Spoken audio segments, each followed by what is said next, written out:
Vous avez tous entendu parler du temple de Salomon, de l'or qui le couvrait, de toute la gloire dans laquelle il baignait. Et je lisais dernièrement dans le prophète Agé, donc le peuple d'Israël est revenu d'exil, il arrive dans le pays et le temple bien sûr de Salomon est détruit. Et donc Agé fait partie de ces prophètes qui encouragent le peuple à reconstruire le temple. Et il est dit lors de la dédicace du nouveau temple que ceux qui ont vu la gloire précédente pleuraient par rapport à l'état du nouveau temple qui était loin d'être aussi beau que celui d'avant. Et pourtant le Seigneur va donner une promesse donc dans Agé chapitre 2 et verset 9. Il dira « La gloire de cette dernière maison sera plus grande que celle de la première. » Et ça c'est simplement parce que Jésus il a été dans cette dernière maison, il a marché dans cette dernière maison. Et aujourd'hui, il n'y a plus de temple, mais il y a nous. Et c'est nous le temple de Dieu, c'est nous le temple du Saint-Esprit. Et ce soir, j'avais vraiment une pensée que quelqu'un, peut-être dans cette vie nouvelle, regarde encore en arrière, dans son ancienne vie, et se dit, finalement, c'est vrai, il y avait une gloire, il y avait une renommée dans mon ancienne vie, mais le Seigneur te donne cette promesse vraiment que cette gloire de cette nouvelle vie sera plus grande que celle d'avant. Donc je voudrais qu'on prenne ensemble ce chant, Glorieuse ruine, parce que le Seigneur il reconstruit. Si tu es en ruine aujourd'hui, qu'importe ce qui s'est passé dans ta vie, le Seigneur il va te reconstruire, il va rebâtir un temple plus glorieux encore. Amen. Quand les monts s'effondrent, quand le tonnerre gronde, tu es présent.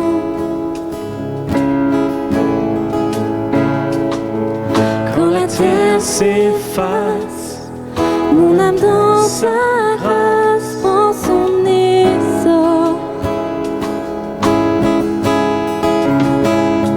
Je marche dans le feu, je relève les yeux vers celui qui ravive mon esprit.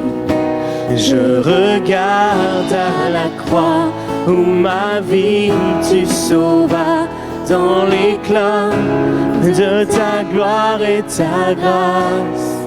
Que mes ruines reprennent vie dans la beauté de ton nom. Tu nous relèves, descends, Dieu tu règnes à jamais. Et le refuge de mon âme est à l'ombre de tes ailes. Je t'aimerai à jamais, je chanterai toujours. Mon s'affaisse, mon espoir s'accroche à tes promesses. Je m'accroche à tes promesses.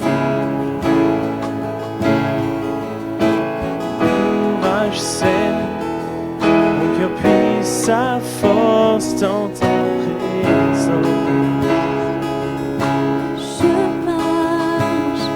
Je marche dans le feu, je relève les yeux vers celui qui ravive mon esprit. Je regarde à la croix où ma vie tu sauvas, dans l'éclat de ta gloire et ta grâce. Que mes ruines reprennent vie dans la beauté de ton nom. Tu nous relèves, descends, Dieu tu règnes à jamais. Et le refuge de mon âme est à l'ombre de tes ailes. Je t'aimerai à jamais, je chanterai toujours. Que mes ruines reprennent vie dans la beauté de ton nom. Tu nous relèves, descends, Dieu tu règnes à jamais. Et le refuge de mon âme est à l'ombre de tes ailes. Je t'aimerai à jamais, je chanterai toujours. Je chanterai toujours. Nous chanterons toujours.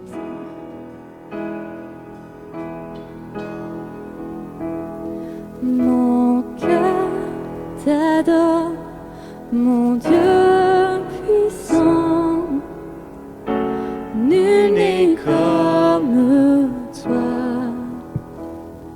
Mon cœur t'adore, Prince de paix.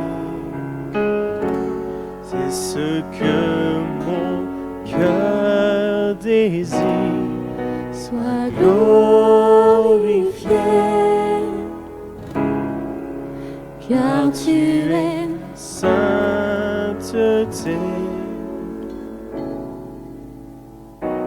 mon cœur t'adore, ô Dieu puissant. Nul n'est comme toi. Mon cœur t'adore, mon Dieu puissant. Nul n'est comme toi. Mon cœur t'adore, Prince de paix. C'est ce que mon cœur désire. Sois glorifié, car tu es ma sainteté.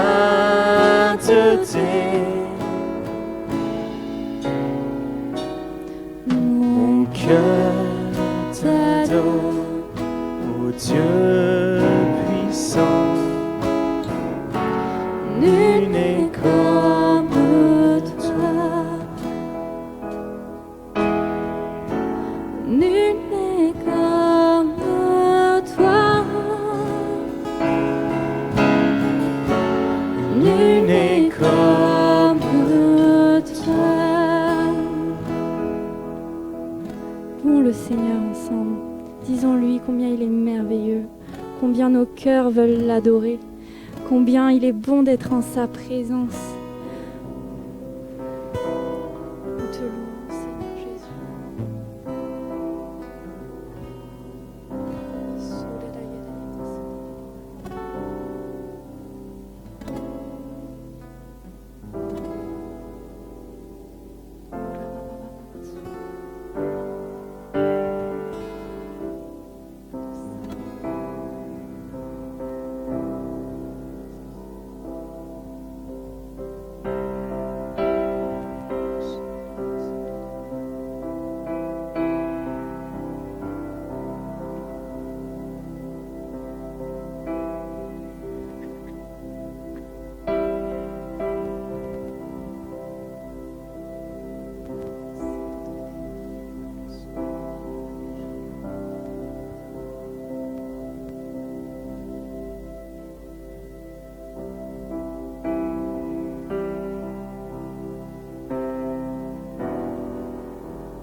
majesté de mes lèvres, je célèbre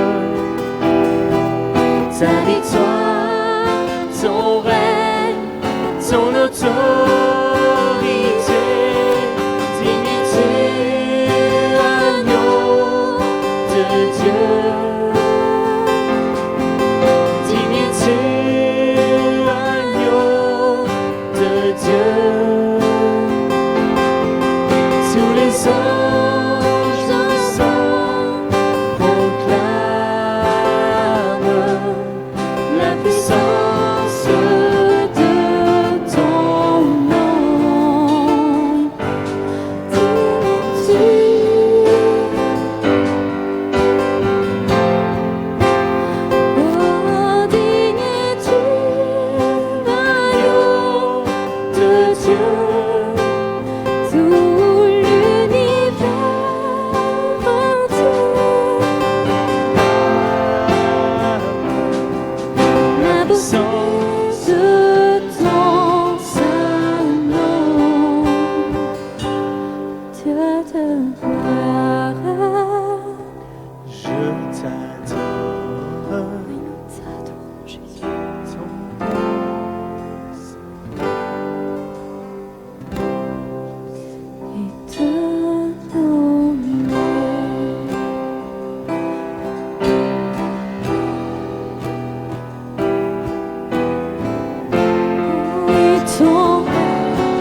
entendre chanter gloire.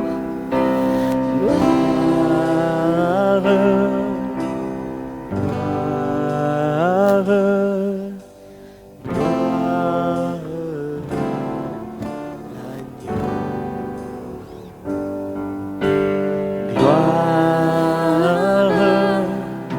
gloire,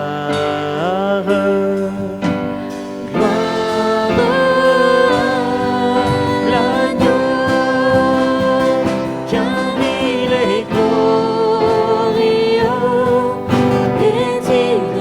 Gloire, gloire,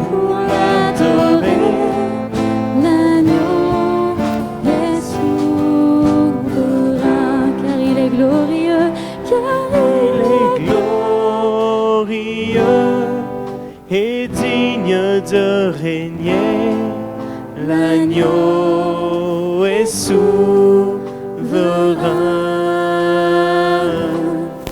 Nous élevons la voix pour l'adorer. L'agneau est souverain.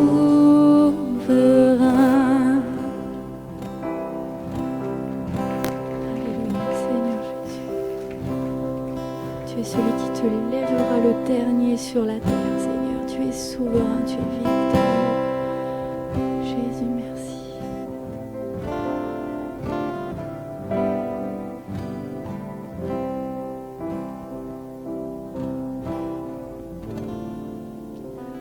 Alléluia, Jésus.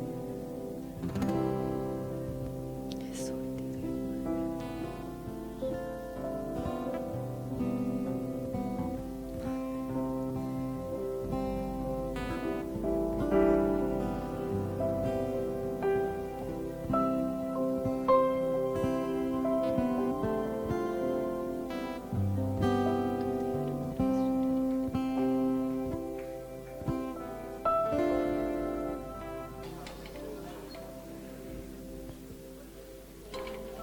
Gloire à Dieu, merci pour ta présence. Nous sommes heureux d'être là. Tellement heureux de chanter, de bénir tes louanges, Seigneur. Sois glorifié parce que tu es un Dieu qui parle, un Dieu qui nous touche, un Dieu qui sait nous communiquer des directions pour nos vies. Sois glorifié. Merci, Seigneur. Amen, amen. Voilà. Bienvenue à tous. Je vais juste prendre un autre pupitre, s'il y en a un. Voilà. Non, je vais prendre celui-là. Tu peux me passer celui-là, voilà. Merci beaucoup. Voilà, celui-là est un peu plus solide. Je vais remettre celui-là ici. Voilà. Alors j'aimerais faire une lecture avec vous dans le livre des Éphésiens.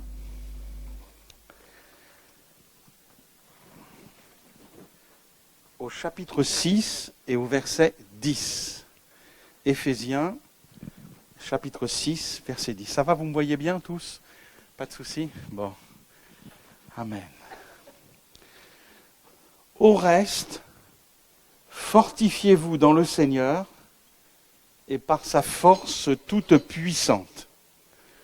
Revêtez-vous de toutes les armes de Dieu afin de pouvoir tenir ferme contre les ruses du diable, car nous n'avons pas à lutter contre la chair et le sang, mais contre les dominations, contre les autorités, contre les princes de ce monde de ténèbres, contre les esprits méchants dans les lieux célestes. C'est pourquoi prenez toutes les armes de Dieu, afin de pouvoir résister dans le mauvais jour et tenir ferme après avoir tout surmonté.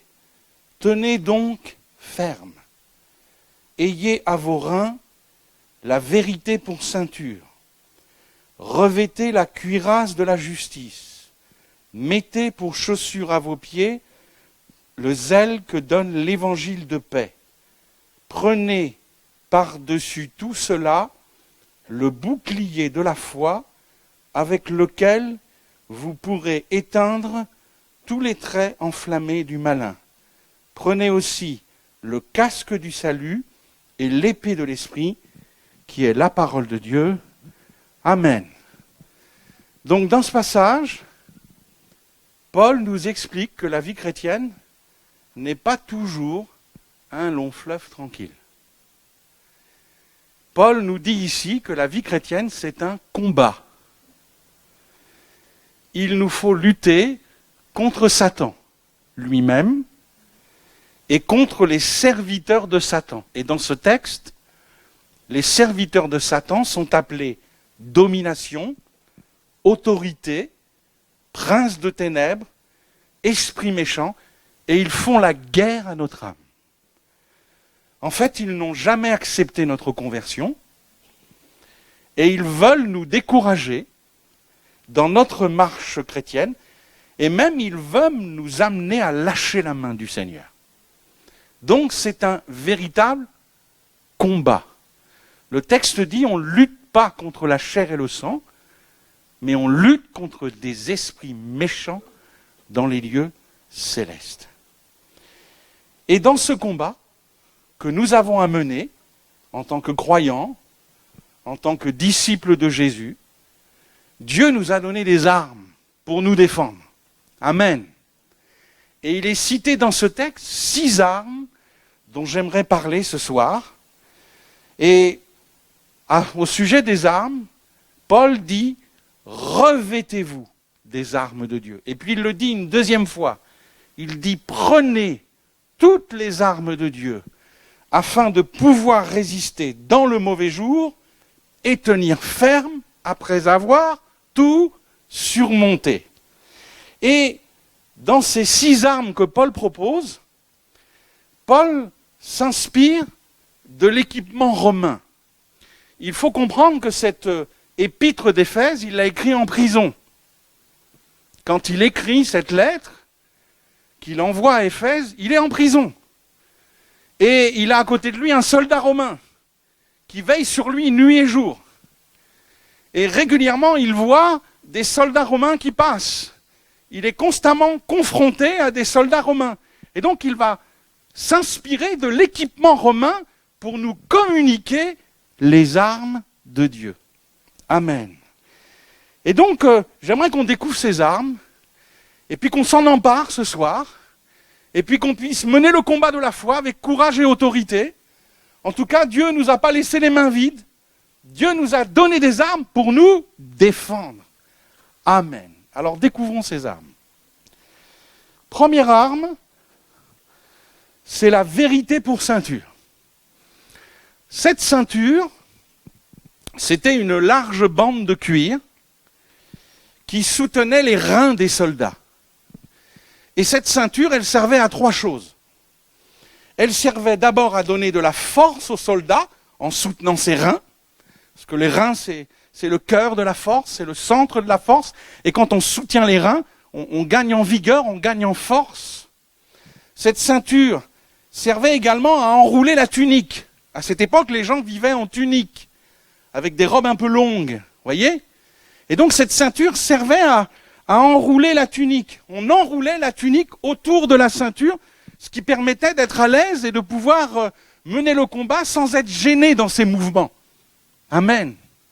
Et puis cette ceinture, elle servait aussi à accrocher les armes, le couteau, l'épée, voyez ? Et donc cette ceinture nous parle en fait du combat efficace, nous parle du combat plein d'autorité. Amen. Et cette ceinture, nous dit la Bible, c'est la vérité. Et c'est vrai que la vérité dans nos vies, c'est une arme. Et quand on aime la vérité, quand on dit la vérité, quand on pense en vérité, alors on reçoit une espèce d'autorité, de stabilité, de force intérieure. Et le plan du diable, c'est de nous amener sur le terrain du mensonge. Il est père du mensonge, il ne sait que mentir, et il va tenter d'amener le croyant sur le terrain du mensonge, de manière à l'affaiblir, parce que le mensonge dans nos vies nous affaiblit. Du coup, on n'a plus la ceinture de la vérité, on est moins fort, on est moins solide, on est moins affermi. Et je pense à toutes sortes de mensonges. Des mensonges concernant des gens. On cultive des mensonges sur des gens. On peut cultiver du mensonge face à des situations. On peut également cultiver du mensonge dans nos paroles. Voyez ? Et le diable est celui qui va essayer de nous amener sur le terrain du mensonge. Et une des choses que j'ai vraiment réalisées dans ma vie chrétienne quand je me suis converti, c'est que j'avais vraiment besoin de vérité. Parce que j'étais un grand menteur. J'avais 16 ans, j'aimais le mensonge. Je jouais avec le mensonge. Je pratiquais le mensonge. Et puis très vite, quand le Seigneur a touché mon cœur, très vite Dieu m'a dit, aime la vérité. C'est une force dans ta vie, la vérité. Amen. Et donc, une des premières armes qu'on doit adopter, c'est la vérité. Amen. La vérité va ceindre nos reins et va nous donner de la force contre le diable. Amen. La deuxième arme, c'est la cuirasse de la justice. Cette cuirasse, elle pouvait être en cuir épais, avec des tranches de sabots ou des cordes d'animaux collées sur la cuirasse. Elle pouvait être aussi en métal, cette cuirasse, et elle servait à protéger les organes vitaux, et particulièrement elle servait à protéger le cœur. Car souvent dans les combats, le cœur était visé. Un coup au cœur, et rapidement, l'ennemi tombait et mourait. Et quelque part, cette cuirasse de la justice, elle a pour but de protéger notre cœur spirituel. La Bible nous dit, et le diable le sait, que c'est du cœur que viennent les mauvaises pensées, les meurtres, les adultères, les impudicités, les vols, les faux témoignages, les calomnies. C'est du cœur que viennent ces choses. Alors, le plan du malin, voyez, c'est d'essayer d'attiser notre cœur, de pousser notre cœur au péché. Et donc, le malin, lui, il organise des temps et des circonstances pour nous pousser à laisser aller notre cœur au péché. Alors, il va organiser, par exemple, des relations tendues pour nous pousser au niveau du cœur à la colère. Ça, c'est l'œuvre du malin. Il organise des situations tendues pour provoquer de l'animosité dans le cœur. Il va orchestrer même des tentations physiques pour nous pousser à la débauche et à l'impureté sexuelle. C'est l'œuvre du malin. Il agit dans le cœur, il attise le cœur, il pousse le cœur à des mauvaises choses. Et nous qui sommes croyants, nous ne sommes pas à l'abri de ces choses. Il agit dans notre cœur pour essayer de nous polluer. Mais nous avons la cuirasse de la justice. Alléluia. Et la cuirasse de la justice va nous permettre de protéger notre cœur. Et cette cuirasse de la justice peut avoir plusieurs sens. Mais ce soir, je dirais que la cuirasse de la justice, c'est notre communion avec Jésus. Notre communion avec Jésus, elle nous garde, c'est une cuirasse. Elle nous protège, c'est une véritable cuirasse qui nous permet de ne pas laisser aller notre cœur. Amen. Et qui nous garde des coups de l'adversaire. Ainsi, à chaque fois que je lis la parole, eh bien, je revais Christ.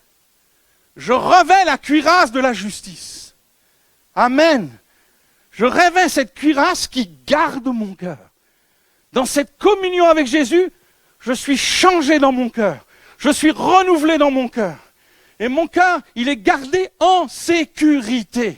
Amen. À chaque fois que je prie, chaque fois que j'ai une communion avec Jésus, que je parle à Jésus, eh bien là aussi, je revais Christ. Amen. Je revais cette cuirasse qui garde mon cœur des mauvaises choses. À chaque fois qu'on est rassemblés, là, dans une réunion, entre frères et sœurs, je revais Christ. Amen. Chaque temps de communion que j'ai avec Dieu, c'est comme un revêtement spirituel. Je revais une cuirasse spirituelle qui me garde d'avoir un mauvais cœur. Amen. Je pense à ce texte dans Galates 3,27 où il est écrit « Vous tous qui avez été baptisés, vous avez revêtu Christ. » Amen. Et c'est vrai, on l'a revêtu, mais on doit se revêtir de jour en jour. Amen. Et de prière en prière, et de temps de lecture biblique, en temps de lecture biblique, on continue à se revêtir. De réunion en réunion, on se revêt. Amen. Et on se garde d'avoir un mauvais cœur. Amen. J'en arrive à la troisième arme. Les chaussures que donne l'évangile de paix. Ces chaussures étaient des demi-bottes qui étaient faites de cuir avec des semelles très épaisses et des semelles cloutées. C'était l'équipement du Romain. Et ces chaussures, elles se fixaient à la cheville et à la jambe par des lanières. Amen. Vous pourrez à l'occasion sur Internet regarder souliers romains et vous verrez, il y a des photos. Et très clairement, c'est des chaussures très, très, très solides qui assuraient de la stabilité dans les combats et qui permettaient de ne pas se blesser parce que souvent dans les combats, les ennemis mettaient des pointes acérées.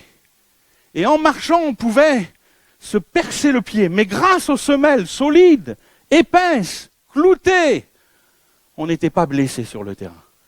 Amen. Amen. Et ces semelles, en fait, ces chaussures, ce zèle donc que donne l'évangile de paix, nous parle en fait de ce zèle pour annoncer l'évangile. En fait, le texte n'est pas bien traduit dans la seconde. Littéralement, le texte est différent dans la seconde 21. En fait, littéralement, c'est écrit « Mettez pour chaussure à vos pieds le zèle pour annoncer l'évangile de paix. » Donc ces chaussures, c'est un zèle pour annoncer l'évangile. Un zèle pour témoigner. Un zèle pour annoncer la bonne nouvelle de Dieu. Et une des armes de Satan, c'est de nous fermer la bouche. C'est de nous fermer la bouche. Pour qu'on devienne des croyants un peu égoïstes. Des croyants repliés sur nous-mêmes. Des croyants qui pensent l'évangile en termes personnels, mais qui ne sont plus dans une optique d'évangélisation. J'aimerais vous dire que, aussitôt sauvés, notre première mission, c'est de répandre la bonne nouvelle de Dieu. Et le diable va tout faire pour nous déchausser, pour nous empêcher d'enfiler ses chaussures, d'enfiler ce zèle qui donne des ailes pour témoigner. Et je suis étonné de voir que dans bien de la vie des croyants, eh bien, ils se sont arrêtés, ils se sont éteints. Ils ne parlent plus de leur foi, ils ne communiquent plus la foi, ils ne partagent plus l'évangile. Et ça, c'est l'œuvre du malin. Nous fermer la bouche, nous empêcher de témoigner. Sois sauvé pour toi, mais va pas plus loin. Ne cherche pas à en sauver d'autres. Ne cherche pas à amener au salut d'autres âmes perdues. Juste occupe-toi de toi et ça suffira. Ça, c'est l'œuvre du malin. Mais l'œuvre de Dieu, c'est nous donner de l'élan. C'est nous donner du zèle pour témoigner. C'est nous aider à profiter de toutes les occasions pour glisser la bonne nouvelle de notre Seigneur. Amen. Et c'est en soi un équipement divin que Dieu nous donne, ce zèle pour annoncer l'évangile de paix. Alors, il l'éteint de plusieurs manières, ce zèle. Il l'éteint parce que des fois, autour de nous, il n'y a pas beaucoup d'intérêt pour l'évangile. Alors on se décourage. On se décourage. Ça n'intéresse personne l'évangile, alors on arrête. On se dit, tant pis Seigneur, je prie pour eux, c'est déjà bien. Ça suffira, tu feras ton œuvre dans leur cœur. Mais moi je ne parle plus, parce qu'à chaque fois que je parle, il y a des réactions, il y a de l'hostilité. Il y a des gens qui réagissent.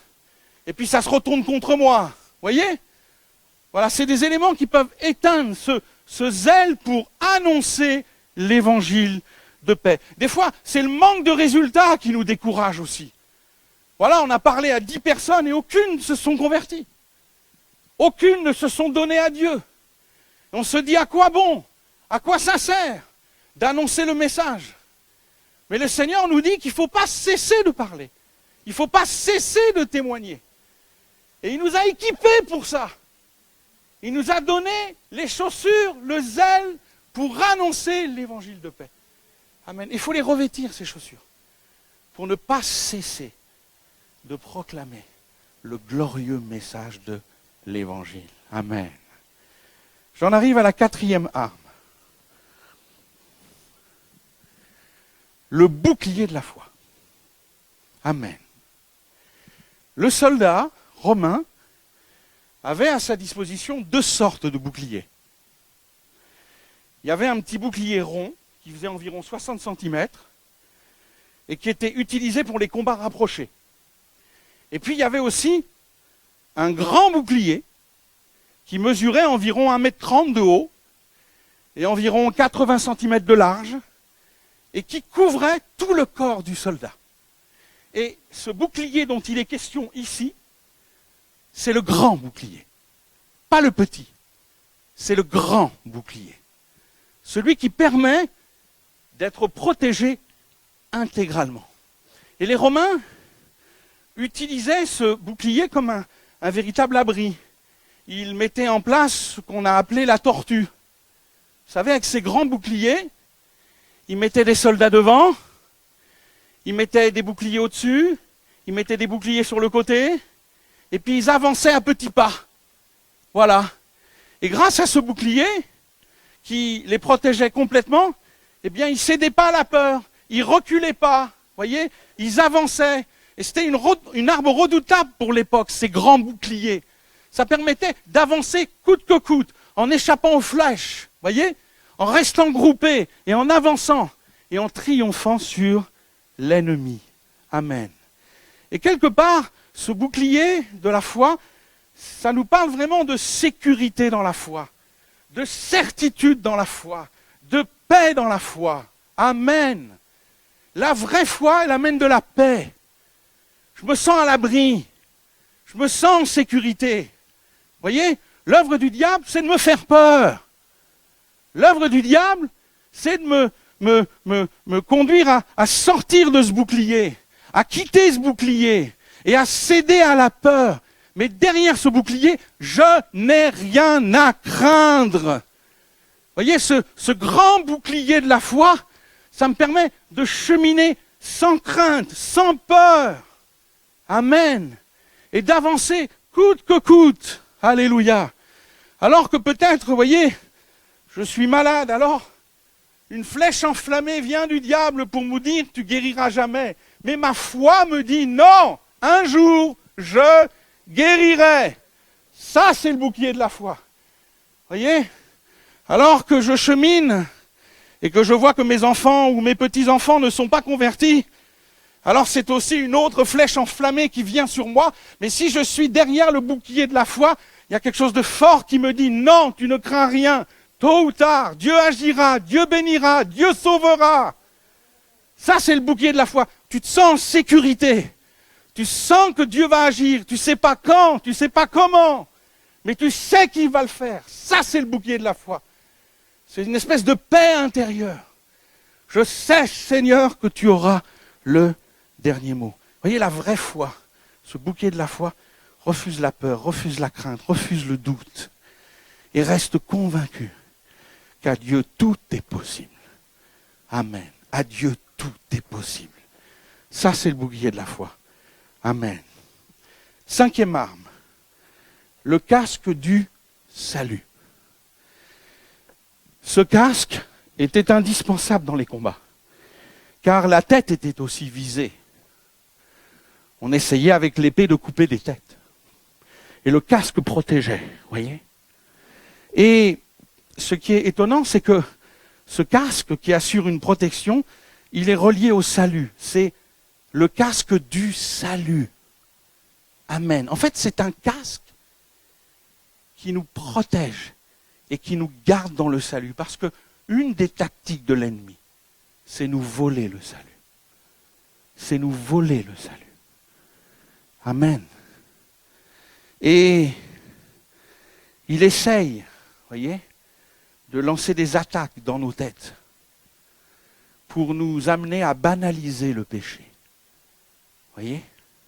C'est comme ça qu'on perd son salut. C'est en banalisant le péché. Mais ce casque du salut, voyez, permettait dans sa tête de ne pas banaliser le péché. Je pense particulièrement à Judas. À un moment donné, il a retiré le casque du salut. Et très tôt dans les évangiles, on voit que Jésus met en garde Judas. Très tôt dans l'évangile de Jean, Judas dit aux apôtres, il y en a un parmi vous, c'est un démon. De qui parle-t-il? Il parle de Judas. Déjà Jésus a constaté que Judas a commencé à enlever le casque du salut. En fait, il a commencé à jouer avec le péché, à jouer avec l'argent. Il a commencé à voler. Et il a banalisé le péché. Il s'est dit, c'est rien, c'est pas grave. Vous voyez? Et puis il s'est dit, Dieu continue à faire des miracles. Dieu continue à chasser les démons. Dieu continue à envoyer sa puissance. Je suis au milieu des 12. Il y a toujours autant d'autorité, toujours autant de puissance. Mais lui, il s'enlise dans le péché. Il s'habitue au péché. Il complote avec le péché. Il aime son péché. Vous voyez? Il retire le casque du salut. Et à un moment donné, il va se perdre. Il va vendre Jésus pour 30 pièces d'argent. Il n'en est pas arrivé là du jour au lendemain. Vous comprenez? Il y a une œuvre de l'adversaire, une œuvre de l'ennemi pour l'amener à banaliser le péché. Le casque du salut, c'est quoi? Eh bien, le casque du salut, c'est protéger son salut en allant régulièrement de repentance en repentance. Amen. Voyez, on a besoin d'être dans une vie de repentance. Parce que le péché nous enveloppe si facilement. Et on a besoin régulièrement, quasi tous les jours, de dire au Seigneur, pardon, j'ai encore péché, même si c'est des petites choses, même si c'est des petits détails. Cette dynamique de repentance, vous savez, le mot repentance, c'est métanoïa en grec, c'est changement de mentalité. C'est-à-dire que ma tête change, ma tête pense bien, ma tête juge le péché, ma tête n'accepte pas le péché, je laisse rien passer. Et dès que j'ai fauté, aussitôt je regrette, aussitôt je me repens, aussitôt je demande pardon à Dieu. Ça nous permet de rester dans le salut. Parce que j'aimerais vous le dire, il y en a un paquet ici qui sont plus là, ils l'ont perdu leur salut.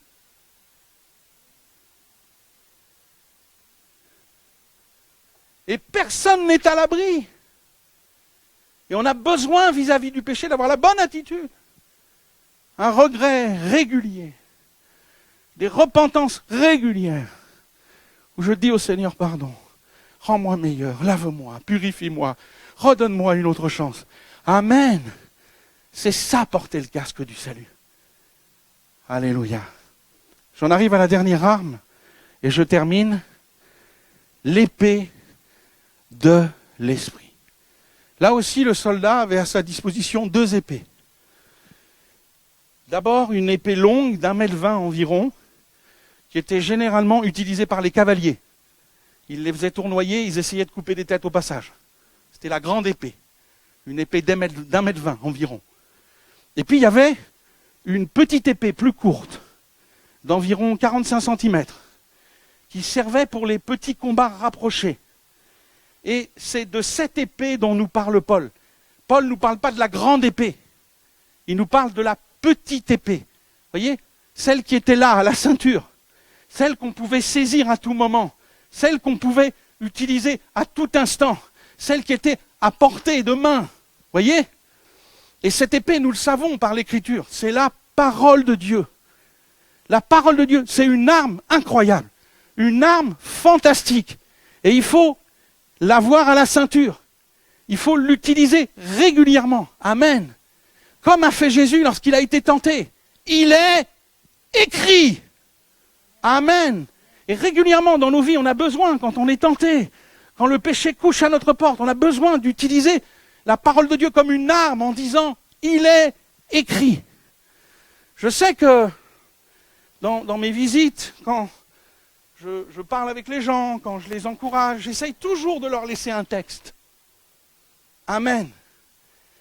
Et je les encourage à utiliser ce texte comme une arme pour lutter contre le diable. Vous voyez, quand il s'agit de quelqu'un qui est dans la convoitise, qui a des pensées impures, qui a des combats charnels, alors je laisse un texte comme par exemple Matthieu 5, « Quiconque regarde une femme pour la convoiter a déjà commis avec elle un adultère dans son cœur. Et si pour toi, ton œil est une occasion de chute, arrache-le, jette-le loin.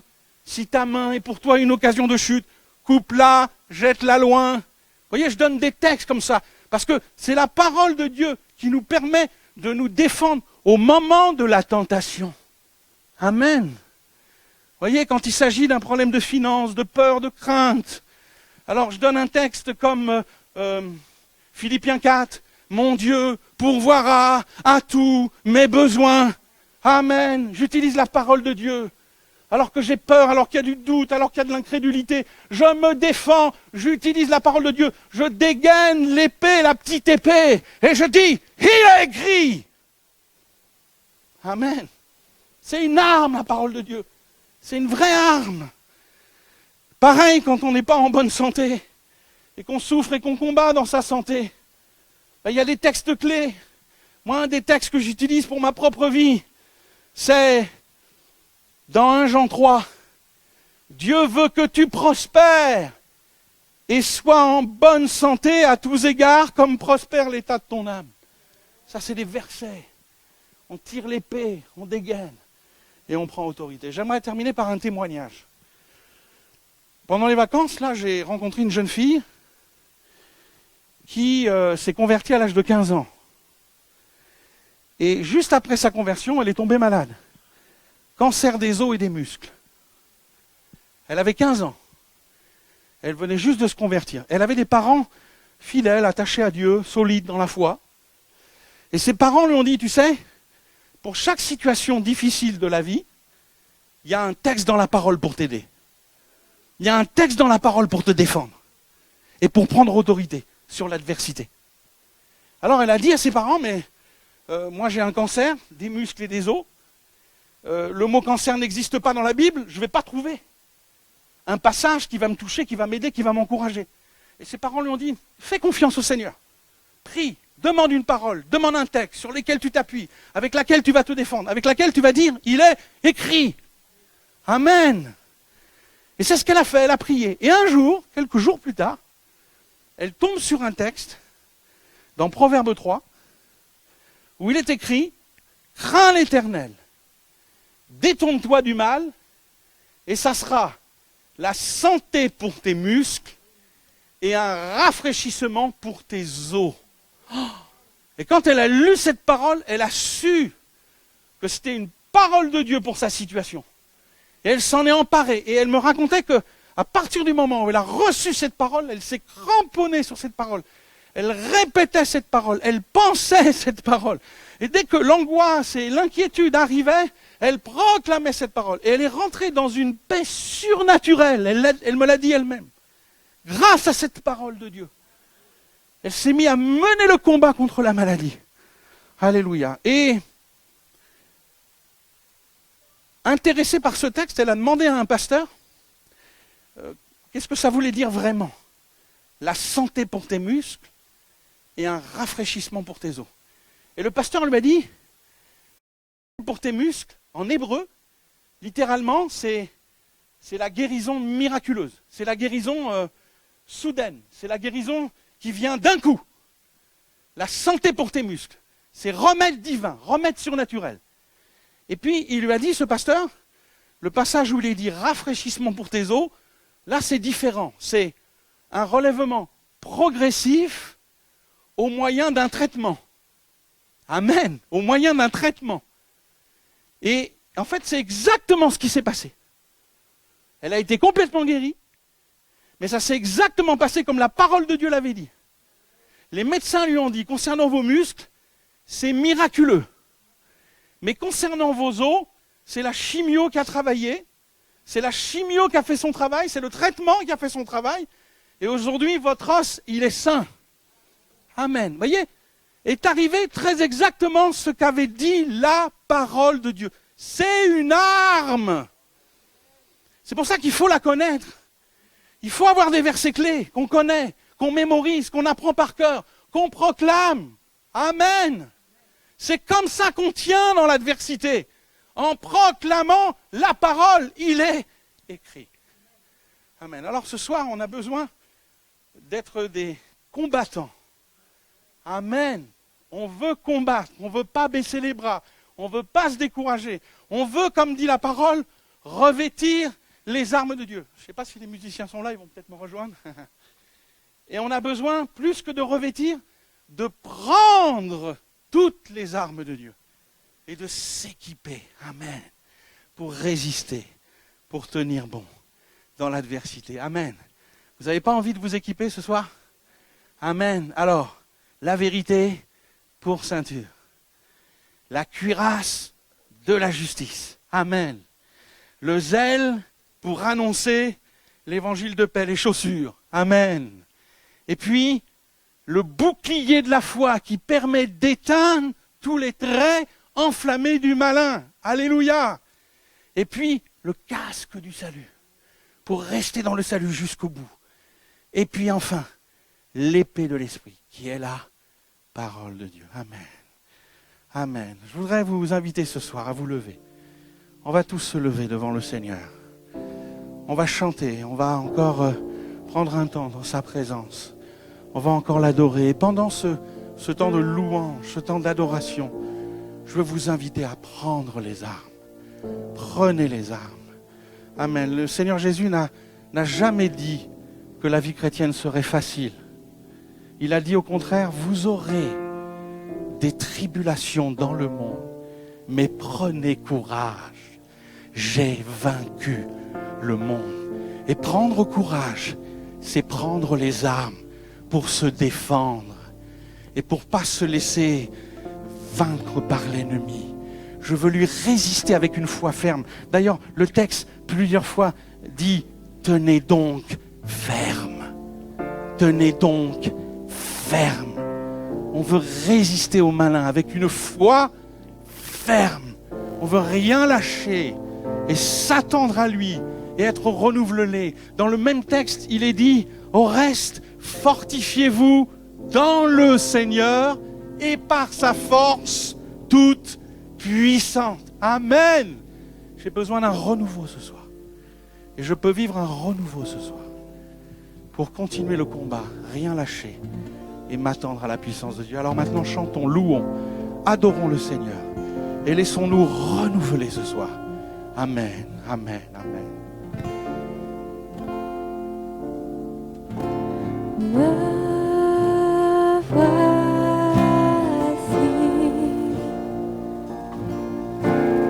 ébloui devant ta face, libre par le don de ta grâce. Me voici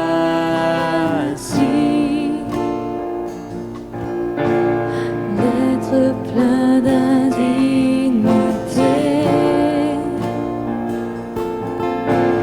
mais par la foi justifié. J'ai trouvé l'amour incomparable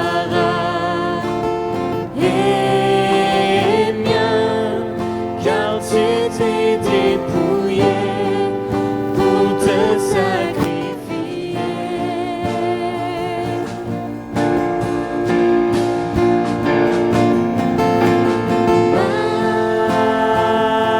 Majesté,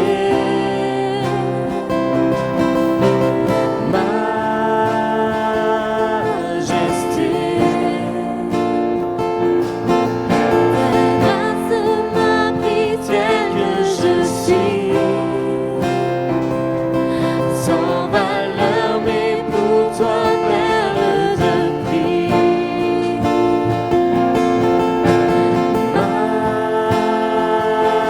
Majesté,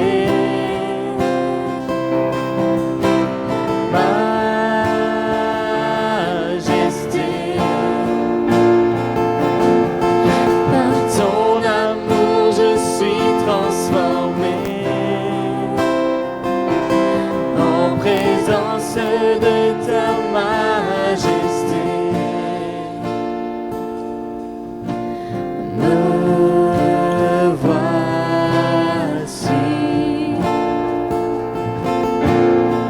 ébloui de ton amour. J'accorde le pardon. J'accorde le pardon en retour.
Ton amour, je suis transformé